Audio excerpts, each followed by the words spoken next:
नमस्ते विद्यार्थी मित्रों।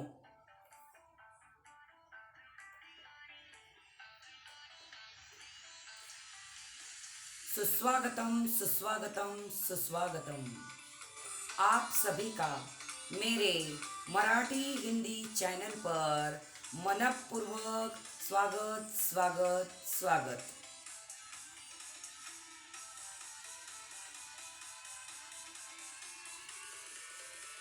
उर्दू मीडियम के सभी 9वीं 10वीं के जो तुलबा है उनके लिए हिंदी पाठ्यपुस्तक में, हिंदी लोकवाणी पाठ्यपुस्तक में वाक्य के भेद, ये 2 अंकों के लिए आने वाला प्रश्न है, सवाल है। ध्यान से देखो और ध्यान से समझकर लो। 2 गुणों के लिए ये प्रश्न आपको आएगा। तो चलिए आज हम पढ़ेंगे वाक्य के भेद। वाक्य के भेद 2 प्रकार के हैं, एक अर्थ की दृष्टि से और दूसरा रचना की दृष्टि से। तो सबसे पहले हम अर्थ की दृष्टि से प्रकार देखेंगे। अर्थ की दृष्टि से वाक्य के प्रकार देखेंगे। पहला प्रकार विधानवाचक वाक्य। इसको हम परिभाषा के जरिए समझाएंगे। जिस वाक्य में किसी क्रिया होने या करने की सूचना हो उसे विधानवाचक वाक्य कहते हैं। उदाहरण, समय ऐसे ही गुजरा जा रहा है। इसमें क्रिया गुजरने की या क्रिया होने की सूचना हो रही है।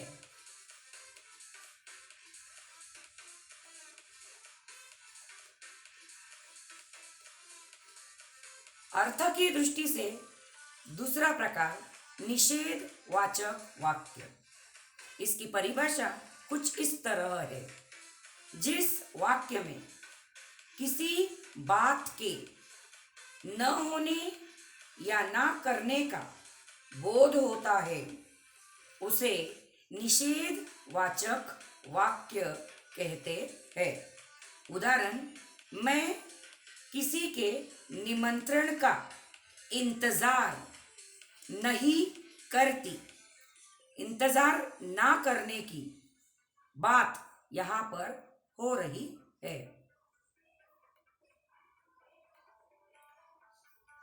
अर्थ की दृष्टि से तीसरा प्रकार प्रश्नवाचक वाक्य।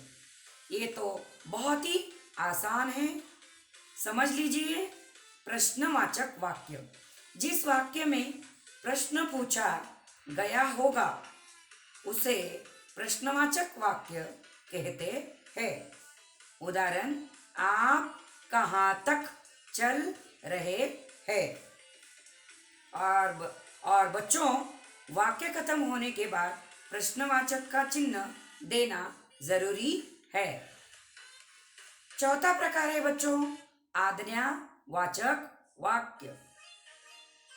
जिस वाक्य में कोई आज्ञा, आदेश, हुकुम होता है उसे आज्ञावाचक वाक्य कहते हैं। जैसे उदाहरण, ठीक है जाओ, घूम आओ। घूम आओ ये आज्ञा किसी को की गई है, इसलिए ये आज्ञावाचक वाक्य हुआ।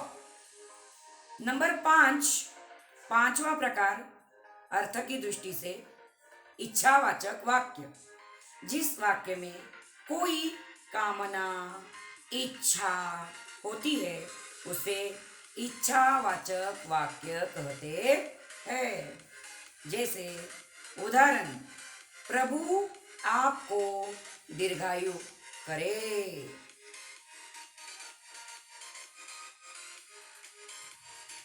अगला प्रकार अर्थ की दृष्टि से अगला प्रकार संदेहवाचक वाक्य। जिस वाक्य में बच्चों शंका या संदेह होता है उसे संदेहवाचक वाक्य कहते हैं। जैसे उदाहरण, कहीं गुलाब का फूल सूख तो नहीं जाएगा, यानी शंका जो है वो शंका वहां पर व्यक्त की जा रही है, इसलिए संदेहवाचक वाक्य हुआ। सातवां प्रकार है बच्चों संकेतवाचक वाक्य। जिस वाक्य में संकेत या इशारा होता है उसे संकेतवाचक वाक्य कहते हैं।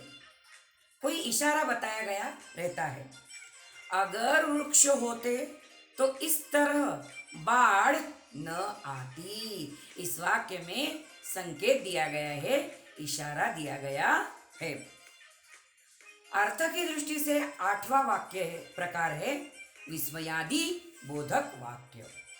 जिसमें मन की भावना होती है, जिसमें मन की भावना होती है उसे विस्मयादि बोधक वाक्य कहते हैं। जैसे उदाहरण, अरे रे ये क्या हुआ, और अरे रे ये जो शब्द है उसके बाद जो विस्मयादि बोधक का चिन्ह होता है वो देना जरूरी होता है, जिसे आप उर्दू में फजाइया निशान कहते हैं या ताज्जुबे निशान कहते हैं। अरे रे, बाप रे, वाह वाह, शाबाश, इनके बाद वो चिन्ह दिया जाता है।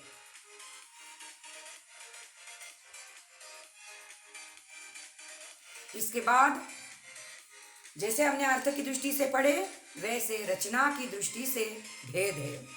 3 भेद है इसके। रचना की दृष्टि से सिर्फ और सिर्फ 3 भेद है। एक सरल वाक्य, जिस वाक्य में एक ही मुख्य क्रिया होती है उसे सरल वाक्य कहते हैं। जैसे पानी अब निर्मल नहीं रहा। इस वाक्य के अंदर पानी निर्मल ना रहने की एक ही मुख्य क्रिया बताई गई है। उसके बाद रचना की दृष्टि से दूसरा प्रकार संयुक्त वाक्य। बहुत आसान है बच्चों। 2 वाक्य या 2 शब्द किसी शब्द से जोड़े गए हैं तो उसे संयुक्त वाक्य कहते हैं। उदाहरण, लोगों ने पेड़ काट डाले और वन नष्ट हो गए। लोगों ने पेड़ काट डाले एक वाक्य, वन नष्ट कर दिए दूसरा वाक्य, और ये दोनों वाक्यों को जोड़ने का काम और इस शब्द ने किया है, इसलिए ये हो गया संयुक्त वाक्य। रचना की दृष्टि से तीसरा भेद है मिश्र वाक्य। जिस वाक्य में एक प्रधान वाक्य होता है, मतलब मुख्य वाक्य होता है, और उस पर बाकी वाक्य आश्रित होते हैं, वो आश्रित होने वाले उपवाक्य को मिश्र वाक्य कहते हैं। मतलब जिस वाक्य में एक प्रधान वाक्य होता है और उस पर बाकी आश्रित उपवाक्य होते हैं उसे मिश्र वाक्य कहते हैं। बहुत ही आसान है बच्चों। अगर आपको ये बार बार इस वीडियो को देखो और समझ कर लो, और अगर ये वीडियो मेरा आपको पसंद आया होगा तो सब्सक्राइब ज़रूर करो, लाइक करो, शेयर करो और कमेंट भी लिखो। धन्यवाद।